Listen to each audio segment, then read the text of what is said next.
5 મહેમાન આવ્યા હોય તો આપણે આખું બધું અસ્તવ્યસ્ત થઈ જતું હોય તો આ તો કાયમી 300 થી 400 લોકો સુધી અમે ભોજન પ્રસાદ પહોંચાડીએ છીએ. ઘરમાં જે ઘઉં હોય ને એ અમે દળાવી અને અન્નક્ષેત્ર ચાલુ કરેલું. આપણે વર્ષના જે ઘરમાં ઘઉં લીધા હોય એ લઈ અને અમે અન્નક્ષેત્ર ચાલુ કરેલું. બહુ જ મુશ્કેલી હતી, બહુ જ એટલે માની લ્યો ને કે અમારે કરિયાણાવાળાને પૈસા બાકી રાખવા પડતા હતા. હા, બકાલાવાળાને બાકી રાખવા પડતા. પીઝા એટલે એના માટે તો સોનાની વસ્તુ છે એમ કે લોકના સાગર વિશે કોઈ નાવથી તરશો નહીં, દોરંગી દુનિયા તણા ધોખા કદી ધરશો નહીં. બરાબર છે. એટલે આમાં એવા માણસો હોય છે, તમને સપોર્ટ કરવાવાળા પણ હોય છે અને તમારી ઘાણી કરવાવાળા પણ હોય છે. હોસ્પિટલના કામથી આવતા હોય છે. એ લોકો પાસે સાહેબ પૈસા ખીચામાં હોતા જ નથી ટિકિટ ભાડા સિવાયના. હવે એને જમવું કેમ? કોઈ દિવસ કોઈ દાતા ન મળે તો સાહેબ દાતા ન મળે તો અમારે અમારું પોતાનું પણ કરવું પડતું હોય. આપને કોઈ ટેકો નથી હોતો, પણ ઈશ્વર આવા નિમિત્ત બનાવીને આવા લોકોને મોકલતા હોય છે. એક રોટલીની કિંમત કેટલી એ જઈને પૂછજો રોશનીથી ઝગમગાટ રસ્તાની પાછળ સૂતેલા ગરીબને, તમને જવાબ કદાચ મળી જશે. 1 ટકના ભોજનની કિંમત કેટલી એ જઈને પૂછજો 3 દિવસ સુધી ભૂખ્યા પેટે સૂતા કોઈ વૃદ્ધાને. જે ભોજનનો વેડફાટ થઈ રહ્યો છે તે કેટલો યોગ્ય છે એ પૂછજો. જે ગરીબ ઝૂંપડીની જે હોઠમાં સૂતાયેલા એક બાળકના હોઠને, જેમાં સુકાયેલા હોઠને પૂછજો તો તેની કિંમત પણ તમને કદાચ ખબર પડી જશે. આપણી આસપાસ અનેક એવી જિંદગીઓ છે જેમને 1 ટકનું ભોજન પણ નસીબ નથી. ત્યારે આપણે એક એવી જગ્યાએ બેઠા છીએ જ્યાં એવું સદાવ્રત ચાલે છે કે એના કારણે કદાચ આવા લોકોના કારણે જ આપણી આ ભૂમિ છે તે આજે લીલી છે, આજે ઉજળી છે. સદાવ્રત સેવા ચેરિટેબલ ટ્રસ્ટ અને હરતું ફરતું જે અન્નક્ષેત્ર છે તેના વિશે વાત કરી રહ્યા છીએ. વિશાલભાઈ ભટ્ટ આપણી સાથે જોડાઈ ચૂક્યા છે. તેઓ સેવા કરે છે. તેઓ સતત આ લોકો છે જે ભૂખ્યા પેટે સૂવે છે તેમના જઠરાગ્નિને ઠારવાનું કામ કરે છે. તો આવો તેમની સાથે જ સીધી વાત કરીએ, વાત ગુજરાતી પર. વિશાલભાઈ, સૌપ્રથમ તો વાત ગુજરાતીમાં આપનું ખૂબ ખૂબ સ્વાગત કરું છું. કેમ છો? નમસ્કાર, બસ મજામાં સાહેબ. શું કહેશો વિશાલભાઈ? આમ જોઈએ તો આપણે અગાઉ પણ અનેક વખત વિશાલભાઈ સાથે વાત કરી છે અને એમના કામને છે આપણે ખૂબ નજીકથી જોયું છે. વિશાલભાઈ છે તે સ્વખર્ચે, સ્વ મહેનતે, પોતાનો સમય આપીને એ લોકોની મદદ કરે છે જેમને ભોજન નથી મળતું. એમના સુધી ભોજન પહોંચાડે છે અને ભોજનમાં શું આપે છે? ભોજનમાં એ આપે છે કે જે આપણે સૌ ખાઈએ છીએ. એ દરેક લોકોને શાક, રોટલી, દાળ ભાત, ખીચડી સાથે એવા પકવાનો પણ આપે છે, પીઝા પણ આપે છે, જે સોડા પણ આપે છે, દરેક વસ્તુ આપે છે. તો આવો વિશાલભાઈ સાથે વાત કરીએ. વિશાલભાઈ, સૌપ્રથમ તો આમ જોઈએ તો કોઈ વ્યક્તિ જે છે ગરીબ લોકોને આપણે જ્યારે આપતા જોઈએ છીએ જે ભોજનમાં પણ, તો જે કોઈ વધેલી રોટલી હોય કે એવું આપતા હોય છે, આ હકીકત છે. અને તમે પીઝા આપો છો, તમે દરેક વસ્તુ આપો છો, રોજ અવનવી વસ્તુ આપો છો. સૌપ્રથમ તો શું કહેશો? હા સાહેબ, પહેલાં તો વાત ગુજરાતીને ખૂબ ખૂબ ધન્યવાદ કે આવા લોકો સુધી તમે પહોંચો છો. કારણ કે આ છે ને બધા ધર્મના થાંભલા હોય છે. આપને કોઈ ટેકો નથી હોતો, પણ ઈશ્વર આવા નિમિત્ત બનાવીને આવા લોકોને મોકલતા હોય છે. એટલે એના હિસાબે આ બધું ચાલતું હોય છે. અને રસોઈની વાત તો સાહેબ તમે કરી તો રસોઈમાં આપણે છે ને કાયમી બધું અલગ અલગ જ મેનુ હોય છે. બરાબર. ગઈકાલે પાઉંભાજી હતી, પરમ દિવસે તાવો હતો, ઊંધિયું છે આપણી. પછી એના 2-3 દિવસ પહેલાં પીઝા હતા, સાથે કેક હતી. જો આપણો જીવ પણ એ ખાવા માટે ઓલું કરતો હોય તો બરાબર, તો આ લોકોને તો મળવાનું જ નથી ને, કે જે ઝૂંપડપટ્ટી સ્લમ વિસ્તારમાં રહે છે એમના બાળકોને તો આ પોસિબલ જ નથી એમ. હા, પીઝા એટલે એના માટે તો સોનાની વસ્તુ છે એમ. તો બસ આ કોઈને કોઈ દાતા હોય છે, હા, એ પહોંચાડતા હોય છે અમારા સુધી. અમે માત્ર નિમિત્ત હોય છીએ ને એના સુધી અમે પહોંચાડીએ છીએ. કોઈ દિવસ કોઈ દાતા ન મળે તો સાહેબ દાતા ન મળે તો અમારે અમારું પોતાનું પણ કરવું પડતું હોય. કારણ કે આ છેલ્લા 5 વર્ષથી આ ચાલે છે. આપ સમજો છો કે 30 દિવસના મહિનાના દાતા તો હોતા જ નથી. બરાબર છે. તો એવી જગ્યાએ ન હોય તો અમારે અમારું પોતાનું પણ કરવું પડે છે. અને ક્યારેક તો એવું પણ હજી આજની તારીખમાં બને છે. શરૂઆતની તો બહુ જ મુશ્કેલી હતી. શરૂઆતમાં તો હું ને મારા વાઈફ બંને તમે લગભગ આવ્યા હતા ત્યારે આપણે વિડીયો બનાવવા માટે, તો ત્યારે હું ને મારા વાઈફ અમે ઘરેથી જ શરૂઆત કરેલી હતી. અને ઘરમાં જે ઘઉં હોય ને એ અમે દળાવી અને અન્નક્ષેત્ર ચાલુ કરેલું. આપણે વર્ષના જે ઘરમાં ઘઉં લીધા હોય એ લઈ અને અમે અન્નક્ષેત્ર ચાલુ કરેલું હતું. અને ત્યાર પછી હું ને મારા વાઈફ રસોઈ બનાવતા કાયમી સાંજની. અને ત્યારે અમે 50-60 લોકો સુધી પહોંચી શકતા હતા. અને હું બાઇક ઉપર દેવા માટે જતો હતો. રાજકોટમાં કદાચ પહેલું વહેલું એવું અન્નક્ષેત્ર હશે કે બાઇક ઉપર ચાલતું હોય. અને ત્યારે તો સાહેબ બહુ જ મુશ્કેલી હતી, બહુ જ એટલે માની લ્યો ને કે અમારે કરિયાણાવાળાને ત્યાં પૈસા બાકી રાખવા પડતા હતા, હા બકાલાવાળાને ત્યાં બાકી રાખવા પડતા હતા શાકભાજી, કારણ કે આપ જાણો છો કે આમાં તો ઘણું બધી જરૂરિયાત પડતી હોય છે. આપણી ઘરે 5 મહેમાન આવ્યો હોય તોય આપણે આખું બધું અસ્તવ્યસ્ત થઈ જતું હોય, તો આ તો કાયમી 300 થી 400 લોકો સુધી અમે ભોજન પ્રસાદ પહોંચાડીએ છીએ. વિશાલભાઈ, શું કહેશો કે અમે પણ જે આપણે જે રીતે વાત કરી કે આપણે થોડા સમય પહેલાં જ્યારે વિડીયો ઉતાર્યો હતો ત્યારે જે તમે બંને પતિ પત્ની છે તે સાથે ભોજન બનાવતા હતા, તમારા જ રસોડામાં ભોજન બનતું હતું, તમે જ સ્વખર્ચે છે તે જતા હતા ને જે તેમના સુધી ભોજન પહોંચાડતા હતા. તો આ વિચાર સૌપ્રથમ કઈ રીતે આવ્યો અને આજે તમે આટલા સુધી પહોંચ્યા છો, હજુ પણ સેવા કરી રહ્યા છો, તો આ વિચાર કઈ રીતે આવ્યો અને કઈ રીતે અહીં પહોંચી શકાયું? વિચારમાં તો સાહેબ છે ને મને નાનપણથી જ આનો શોખ છે, હા ભોજન કરાવવું અને ભજન કરવું. નાનપણથી બસ હું પહેલું ધોરણ ભણતો ત્યારથી મને એવું હતું, કારણ કે આ ધરતી છે ને સાહેબ, એમાંય રાજકોટની ધરતી, આપણું એવી જૂની કહેવત છે કે રાજકોટ રંગીલું શહેર છે, એની ઉપર માલિકની મેર છે. હું તો ત્યાં સુધી કહીશ કે રાજકોટ છે ને રાણીમાન રૂડીમાનું રાજકોટ છે. રાજકોટ છે ને એ પૂજ્ય રણછોડદાસ બાપાનું રાજકોટ છે, એટલે અહીંયાથી કોઈ રોટલા વગરનો પાછો ન જાય. અને હું સાહેબ ત્યાં લગીની તમને ખાતરી આપું છું, કદાચ મને રાજકોટ રેલવે સ્ટેશનમાં રેલવેના કોઈ ઉચ્ચ અધિકારી એની રેલવેની હદમાં અંદર જગ્યા આપે અથવા તો બસ સ્ટેશનમાં ત્યાં જગ્યા આપે તો અમારું અન્નક્ષેત્ર ત્યાં 24 કલાક ધમધમતું રહેશે. અને એનું કારણ હું તમને કહું, માત્ર ને માત્ર સેવાનો હેતુ, 1 પણ રૂપિયો લીધા વગર. એનું કારણ હું તમને કહું કે અમે રેલવે સ્ટેશને અત્યારે જમાડવા માટે જઈએ છીએ, બહાર ઊભા રહીને જમાડીએ છીએ, તો અમુક લોકો અમને એવા મળે છે કે બિચારા બહારથી વિદ્યાર્થીઓ આવે છે, સાવ નાના ઘરના હોય છે, બરાબર છે, અને એની પાસે 1 પણ રૂપિયો નથી હોતો, 1 પણ રૂપિયો, અને આંખમાંથી આંસુડા જતા હોય છે, અને બિચારા આપણે આ જે રિક્ષા હોય છે ને ત્યાં આવતા પણ શરમાય છે, આવા લોકો પણ હોય છે, બરાબર.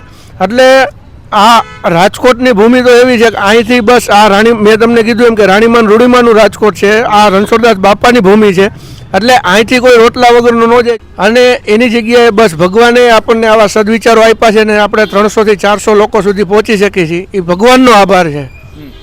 વિશાલભાઈ, આમ જોઈએ તો સેવાની શરૂઆત કરવી હોય તો ખૂબ અઘરું છે, કારણ કે જે સમય નથી લોકો પાસે, અને કહી શકાય કે જે પોતાનું ગુજરાન ચલાવે તેટલું તે કરી શકતા હોય છે. તો તમે કઈ રીતે શરૂઆત કરી, કઈ રીતે વિચાર આવ્યો? કારણ કે ખૂબ બધું મહેનત જોઈ છે, એમાં ખૂબ જે કહી શકાય આર્થિક પણ જોઈ છે, અને સાથે સાથે સમયનો પણ અભાવ હોય છે, અને ઘણા બધા આપણી પાસે કારણો હોય છે. તો કઈ રીતે તમને આ વિચાર આવ્યો અને એમાંથી કઈ રીતે શરૂઆત કરી? હા સાહેબ, મેં તમને કીધું ને કે સેવા છે ને એ અક્ષર 2 છે ખાલી સેવા, પણ બહુ જ અઘરી હોય છે, કારણ કે આમાં અમુક એવા સમાજમાં પણ એવા વિઘ્ન સંતોષી લોકો હોય છે. હા, મને કવિ કાગ બાપુની એક રચના યાદ આવે છે કે લોકના સાગર વિશે કોઈ નાવથી તરસો નહીં, દોરંગી દુનિયા તણા ધોખા કદી ધરશો નહીં, બરાબર છે. એટલે આમાં એવા માણસો હોય છે, તમને સપોર્ટ કરવાવાળા પણ હોય છે અને તમારી ઘાણી કરવાવાળા પણ હોય છે. લ્યો ને, આ તમને ચોખ્ખી વાત કરું છું, કેમ કે આ તમે સેવા કરવા જ્યારે નીકળતા હોય છે ને એ લોકોને તો કાંઈ કરવાનું જ નથી, બસ એને તો ટીકા જ કરવાની છે કે આ વ્યક્તિ આમ ફલાણું પૂછડું. પણ સાહેબ આમાંથી તમે પસાર થાવ ને તો ત્યારે તમને આનો અંદાજ આવે, કારણ કે નીર ખારા જોઈને મરજીવા મફેર મોં, તળિયા તપાસીને જો તને કુબેર કંગાળ લાગશે. કોઈ પણ માણસની અંદર ઉતરો ને તમે ત્યારે સાચી હકીકત એની ખબર પડતી હોય છે કે ખરેખર શું આ કેવી રીતનું ચાલતું હોય છે એમ. સાહેબ હજી પરમ દિવસે અમારે ઊંધિયું ને ચાપડી હતા, અમારે સેવામાં બહેનો આવે છે બધા, બરાબર છે, અને હું હોઉં છું, રિક્ષા ચલાવી છે, મારા અમુક મિત્રો આવે છે પીરસવામાં. તો અમે જ્યારે અમારે ઊંધિયું ને ચાપડી, આપણું કાઠિયાવાડી ખાણું છે તાવો, તો તે દિવસે અમે આખો દિવસ જમ્યા પણ નહોતા. એટલે તમે કીધું સેવામાં કેવી મુશ્કેલી પડતી હોય, એટલે આ બધું તો ચાલતું જ હોય છે, પણ એમાં આપણને ઈશ્વર કાયમી ને કાયમી નવી શક્તિ આપણામાં એનર્જી પૂરતા રાખે છે ઈશ્વર, એટલે આ બધું હાલ્યા રાખે છે. શા માટે સેવા કરવી જોઈએ, કેટલી જરૂર છે સેવાની, અને પરિવારનું ગુજરાન તો કઈ રીતે સાથે ચલાવવું? સાહેબ સેવા છે ને, મેં તમને કીધું ને કે અમુક વ્યક્તિને સ્પેશિયલ ઓલામાં મોકલતા હોય છે ઈશ્વર આયા, કારણ કે મેં તમને કીધું આકાશ છે ને, આકાશ એને કોઈ ટેકા નથી હોતા, બસ એને આવા લોકો હોય છે ને એ જ એના ટેકા હોય છે, બરાબર. બધા આમાં બધી પ્રકારના માણસો હોય છે, સેવા કરવાવાળા હોય છે, જમવાવાળા હોય છે, જરૂરિયાતમંદ લોકો હોય છે, સપોર્ટ કરવાવાળા હોય છે, એટલે બધા લોકો હોય છે. અને મેં તમને કીધું એમ કે આમાં ઘાણી કરવાવાળા પણ લોકો હોય છે. કારણ કે એક સમયે સાહેબ મેં બાઇક ઉપર જ્યારે હું જતો હતો ને ત્યારે લોકો મને એવું કહેતા હતા કે હવે આ ભાઈ થાકી જવાના છે. અમુક એવા લોકો હતા કે ભાઈ આ થાકી જવાના છે, પણ એમને ખબર ન હોય કે અમુક આત્માને છે ને ઈશ્વર જ મોકલતા હોય છે અહીંયા નિમિત્ત બનાવીને. બાકી વિશાલભાઈ હોય કે કોઈ પણ સંસ્થા હોય પોતે એમ કહે કે હું કરી શકું, એ વાત ખોટી છે. હા, હું કરું જેમ શોકતનો ભાર શ્વાન તાણે નહીં, એ નથી. આ તો ઈશ્વરી શક્તિ કંઈક કામ કરે છે અને તમને નિમિત્ત બનાવ્યા છે, બસ. એટલે આ બધું ચાલતું હોય છે. પણ મારો પ્રશ્ન એ છે કે સેવાની જરૂર શું છે એ જણાવો, કારણ કે લોકોને પણ ખબર પડે કે કેટલા લોકો છે તે અન્ન માટે તરસતા હોય છે. આ સાહેબ સેવાની જરૂર તો છે ને, તમે એનું વર્ણન તો ન થઈ શકે, પણ એ તમે જ્યારે સ્થળ ઉપર જાઓ ને ત્યારે એમ થાય કે ના, લોકો અમારી રાહ જોઈને ઊભા હોય છે. બહારથી જે લોકો આવે છે ને, હા, એ બિચારા પરીક્ષા દેવા આવતા હોય કોઈ વિદ્યાર્થી, અથવા કોઈ ટ્રેનિંગમાં આવતા હોય છે, બરોબર, અથવા હોસ્પિટલના કામથી આવતા હોય છે. એ લોકો પાસે સાહેબ પૈસા ખીચામાં હોતા જ નથી ટિકિટ ભાડા સિવાયના. હવે એને જમવું કેમ? કોઈ એવી પીડા, કોઈ એવો કિસ્સો જેને વિશાલભાઈને અંદરથી ધ્રુજાવી નાખ્યા હોય આજ સુધીમાં બનેલું? હા સાહેબ, એવી ઘણી.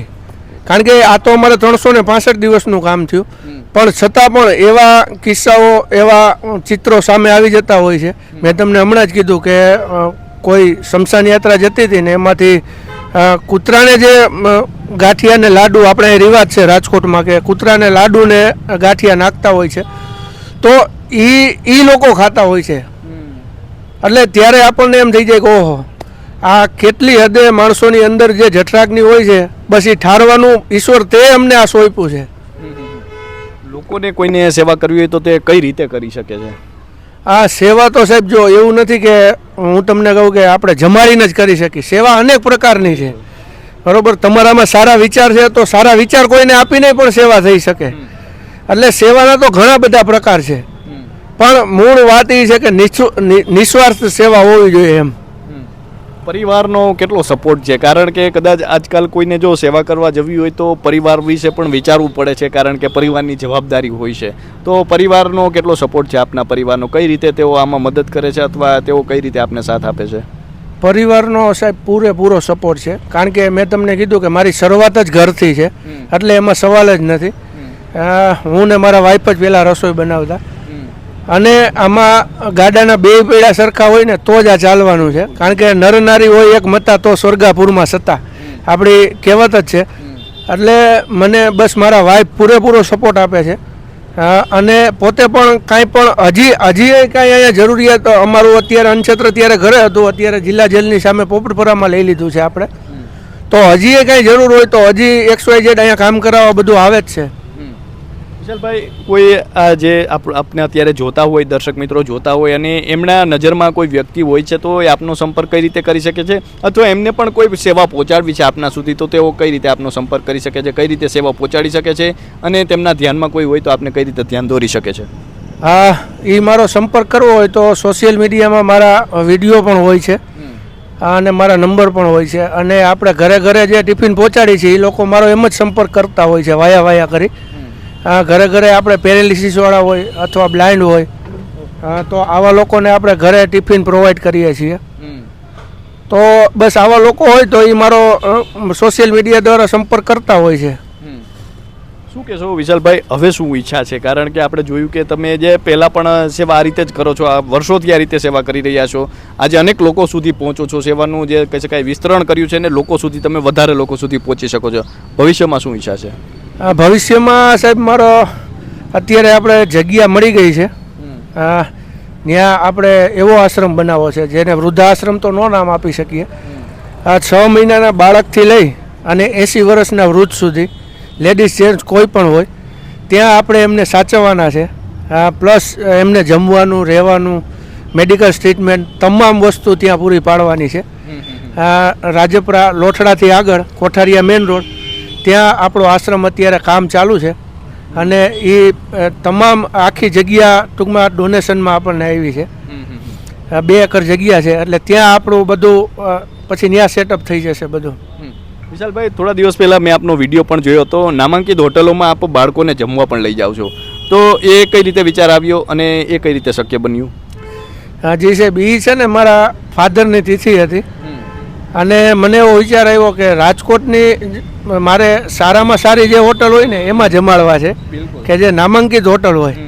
હા, બરોબર. તમે ને હું તો જઈ શકવાના છીએ, આપણે 6-8 મહિને વર્ષે એકવાર જતા હોઈએ છીએ, પણ આ બાળકો તો સાહેબ હું લઈ ગયો ને પછી એને આમ અંદર જે એની ખુશી હતી ને એ ખુશીને આપણે વાંચીને એટલે એમ થાય કે આપણને ભગવાનના દર્શન થઈ ગયા. ખરેખર કહું છું, એમ ખાલી બોલવા ખાતર નહીં. હા, હું ખરેખર કહું છું કે બસ એની ખુશી મેં વાંચી ને અંદરની એટલે એમ થઈ ગયું સાહેબ કે ઓહો, આમાં જ ભગવાન છે ને આમાં જ ઈશ્વર છે. અને બસ આ હાલતા ચાલતા જે ભગવંતો છે ને એને જ હું બે ટાઈમ નમન કરું છું. આ જ ઈશ્વર છે સાચા.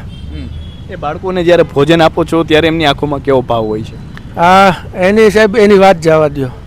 હા, એના મોઢા ઉપરનું જે સ્મિત હોય છે અને બાળકો જે દોડી દોડીને આપણી પાસે આવતા હોય છે, અને ખાલી જમાડવા પૂરતું નથી સાહેબ.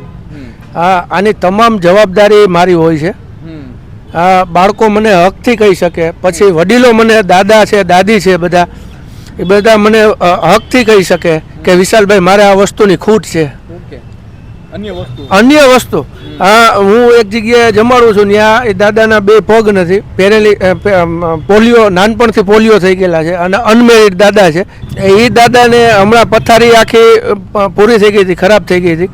તો મેં એમને કીધેલું જ છે, કોઈ પણ વ્યક્તિ હોય આપણે જેના સુધી પહોંચી શકીએ છીએ કે ભાઈ તમારે મને હકથી કહેવાનું એમ. એટલે દવાથી લઈ, કપડાથી લઈ અને ચશ્મા હોય, પછી ટોયલેટ લેટ્રિનની આ ચેર હોય, આવા ઘણા બધા હોય, તો એ મને હકથી કહી શકે છે કે વિશાલભાઈ મારે આની જરૂરિયાત છે એમ. તો વિશાલભાઈએ જે રીતે વાત કરી છે ને તમે પણ વિશાલભાઈના કાર્યથી જો રૂબરૂ થવા માગો છો તો તમે પણ આવી શકો છો. અહીં તમે તેમને રૂબરૂ મળી શકો છો અને તેમના કાર્યને જોઈ શકો છો. તેઓ અનેક એવા જે જરૂરિયાતમંદ લોકો છે તેમના સુધી પહોંચે છે, ભોજન પહોંચાડે છે અને તેમને જે રીતે વાત કરી કે અન્ય વસ્તુઓ છે તે પણ તેઓ પહોંચાડતા હોય છે. અને આમ તો આપણી ભૂમિ છે તે એટલા માટે જ ઉજળી છે, એટલા માટે જ લીલી છે, કારણ કે આવા અનેક ટેકાઓ છે જેને આપને પણ ટકાવી રાખ્યું છે. તો અત્યારે બસ આટલું જ. ફરી મળતા રહીશું વાત ગુજરાતી પર.